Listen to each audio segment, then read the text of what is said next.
সুনন্দিনীর আড্ডায় আজকে আমার সঙ্গে রয়েছেন শর্মিলা বোস ঠাকুর। শর্মিলাদি, খাসি খাবারের খাস কথা, তোমার নতুন বই, এই বইটা নিয়ে একটু বলো।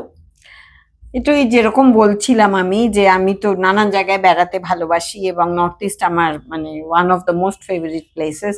তো সেখানে যখন যেতাম, অনেকবার গেছি, আগে একরকম দেখেছি, তারপরে আরেকটু বয়সে আরেক রকম। সেখানে খোঁজ করতে গিয়ে দেখলাম যে খাসি খাবারটা খুব ইন্টারেস্টিং, ভীষণ হেলদি, ভীষণ কম তেল মশলা, অথচ খুব সুস্বাদু। তখন এক্সপ্লোর করলাম নানা গ্রামে গিয়ে, খোয়েং, মিলিয়াম, অনেক ওদের সুন্দর সুন্দর গ্রাম, যেমন দেখতে সুন্দর তেমন সেখানকার খাওয়া দাওয়া, বাসিন্দারা সব একটা অন্য রূপকথার রাজ্য। তো সেই তাই নিয়ে এই খাসি খাবারের খাস কথার, খাসিদের হিস্ট্রিটাও তো ভীষণ, মানে তাদের এখানে আসা, তাদের এই যাপন সবটাই ভীষণ অন্যরকম, তাই নিয়ে এই বই।